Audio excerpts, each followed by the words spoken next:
Hi, I'm AJ, and Jeremy might have pneumonia.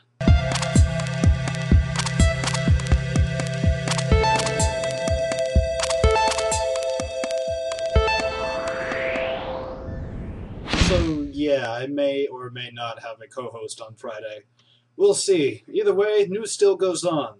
First off, in Greece, well, that country's still burning. Protests have escalated recently to the point of utter violence. Sadly, this just shows that things are continuing to decline over in Europe. Things aren't really looking too good. I mean, the protests are involving, gas canisters being thrown at this point, rubber bullets, riot police. I mean, pictures are horrific. Hopefully they can get a handle on this, but really the way things are going, maybe not so much. Alright, for the next throwback, I'm actually going to go back to the whole Libya thing. I know people don't like to hear about it nowadays because a lot of bad stuff, but you need to keep your mind open and listen. It's just in case something important comes along. Like, the Libyan president saying to NBC, the anti-Islam film has absolutely nothing to do with the attack on the U.S. consulate. They've never thought it had anything to do with the attack at all. And really, people should stop saying it because it's spreading false rumors and lies. This was a pre-planned attack. The movie is just something to decide. They would have used anything. This would have happened anyway. This is just getting a little old for me. I mean, every time we hear something come out of the White House, turns out like 2 days later it's a lie.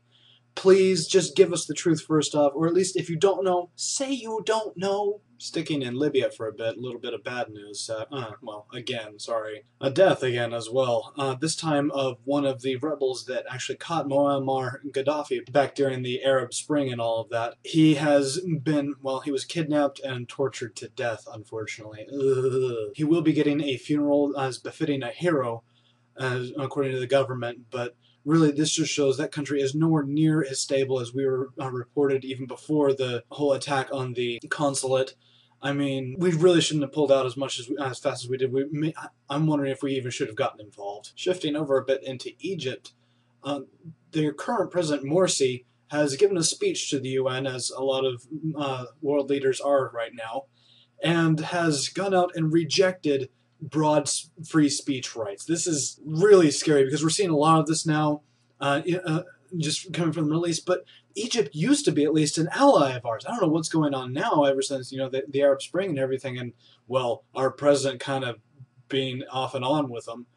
But when our own allies start saying stuff like this, we really need to take a closer look at who we're friends with, both inside and outside of our country. But I'm going to get off of Mideast news simply because it depresses me, and depressed AJ is no fun. So we're going to flip over to California, where we may have found the dad of the year. This guy, Ron Fugelseth, decided that he really wanted to do something great for his son. Now, the son has this little toy train, and he said, you know what, let's do something awesome. Let's send it into space. So, being the awesome guy that he is, strapped a GPS to it, strapped a balloon to it, sent it off into the stratosphere, and, filmed the entire thing. Not only that, he added animation to it, because he's a motion graphics and film guy, he can do this. I'm going to link you to the video. It's a YouTube video. It's absolutely awesome just watching the expressions he put on the train, and just seeing even better, the expression on his son's face.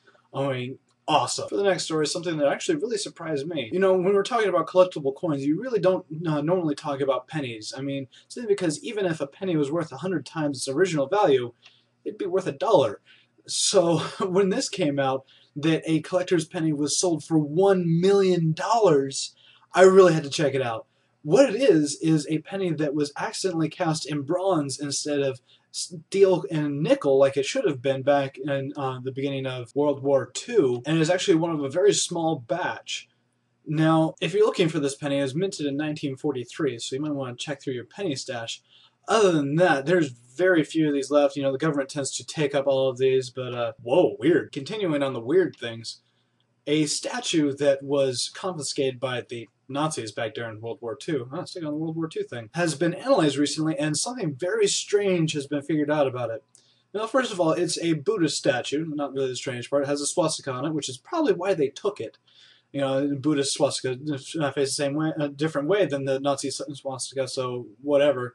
Either way, they found out this statue was actually carved out of a meteorite that fell about 10,000 to 20,000 years ago. Whoa! So it turns out this is actually the first and only human-ish carving that has been made out of a meteorite. So then, this has just escalated its price out through the roof. The scientists that were originally studying it said, okay, before we knew it was meteorite, it's probably around $20,000. At this point, it's priceless. So space Buddha rock. Who knew? And for our last story of the day, we're going to switch back over to Eastern Europe for something really, really good. Renato Gerbrick is just a fisherman. So you may think, okay, pretty cool, Eastern European fisherman, strong guy, rather quiet, and saves people on a practically monthly basis. He's not a fireman or anything. Like I said, he's a fisherman, but he keeps an eye on a local bridge because it turns out that is a rather popular, if you want to call it, spot for suicide jumpers. This guy is just so amazing that every time he hears a splash, he jumps in his boat, rushes off, and saves them. To date, he's saved 25 people. And this is absolutely amazing. Now, there are some dark spots. These are, suicidal people, and they do tend to go off and do other suicides, but at the same time, there are some people that he saves, and they live happily ever after. There's one he still keeps in contact with. So I'm going to go for it and call this guy a modern-day, real-life superhero. Awesome, Renato. Anyway, thank you so much for joining us on Extraordinary Times. If you liked it, like over there, favorite over here, subscribe up there.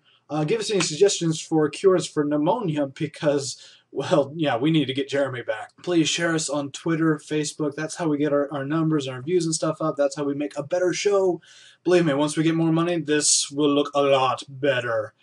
And always, be aware.